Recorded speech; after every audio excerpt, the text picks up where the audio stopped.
جب ہم توبہ کرنے لگتے ہیں نا تو اس وقت ایٹ دا ٹائم آف توبہ ہم سچی پکی نیت سے سارے گناہوں سے توبہ کریں.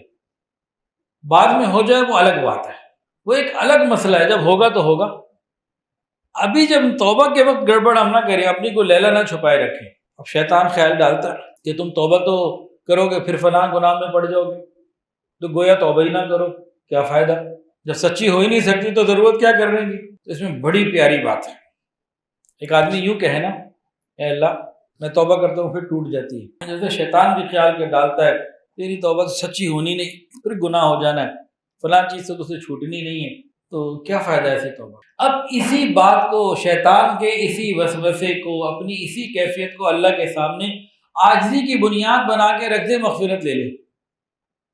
اے اللہ میں تو اتنا کمزور ہوں، میں تو اتنا نکما ہوں، کاہل ہوں، سست ہوں کہ مجھ سے تو توبہ بھی پوری نہیں ہونی.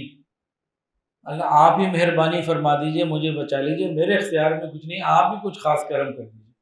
تو شیطان کا وسوسہ اسی کے سر پہ پڑے گا، اسی کا سر پھوٹے گا، کیونکہ میں نے تو وسوسہ ڈالا تھا اس کو خراب کروں، اس نے تو اسی بات کو میرا بیڑا غرق کر دیا. اللہ کے سامنے عاجزی تو چاہیے. دوسری بات، ایک آدمی گرمی کے دنوں میں دوپہر کو گھر میں آیا، خوب پسینے آ رہے تھے. اس کو کسی نے کہا نہا لو، نہانے کا کیا فائدہ، پھر پسینے آ جائیں گے. ایک آدمی کا کپڑا میلا ہو گیا تھا، گندا ہو گیا تھا، کسی نے کہا اس کو دھو لو، دھونے کا کیا فائدہ، پھر میلا ہو جائے گا. ارے اللہ کے بندے ابھی نہا لو، ابھی کپڑے دھو لو، بعد میں میلا ہو جائے گا پھر دھو لیں گے.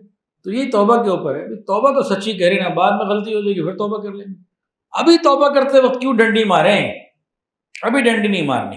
ایک جگہ نا ایک بات کے اوپر بحث ہو رہی تھی، تو آپس میں کچھ لوگ لگے ہوئے تھے، 2 لوگ تھے یا 2 جماعتیں تھیں.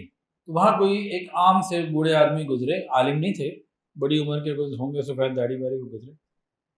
چلو بھائی ان کو بلا لو، بابا جی سے پوچھ لیتے کہ جی ہمارا ایک مسئلہ ہے، آپ حل کر دیں. جی بتائیں. کہ جی ہم یہ سوچ رہے ہیں آپس میں کہ کون زیادہ افضل ہے، دونوں میں سے کون زیادہ افضل ہے؟ آیا کہ وہ افضل ہے کہ جس نے گناہی کوئی نہ کی ہے، بالکل پاکی کی زندگی ہے، نیکوکاری کی زندگی ہے، یہ شخص زیادہ افضل ہے، یا وہ زیادہ افضل ہے جس نے خوب گناہ کی اور سچی توبہ کر لی ہو؟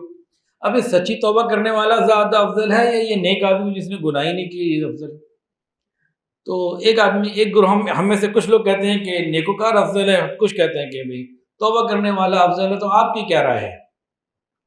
انہوں نے کہا بھئی بیٹا میں عالم تو ہوں نہیں کہ میں تمہیں کوئی شرعی حساب سے بات بتاؤں، میں تو کپڑے بنتا ہوں، دھاگے اس میں ہوتے ہیں، تانا بانا ہوتا ہے اور کپڑے کھڈی پہ بن رہے ہوتے ہیں، تو میں طرح یہ دھاگے کا میرا کپڑے بنانے کا کام ہے. اپنی زندگی میں نے یہ دیکھا ہے، میں سارے دانوں کو دیکھ رہا ہوں، سارے دھاگوں کو دیکھ رہا ہوتا ہوں، کپڑا بنتے ہوئے دیکھ رہا ہوتا ہوں، لیکن جو دھاگا ٹوٹ جاتا ہے میں اس کو پھر گرہ لگاتا ہوں، اس کو جوڑتا ہوں، اور پھر اس کو زیادہ غور سے دیکھتا ہوں کہ کہیں دوبارہ نہ ٹوٹ جائے.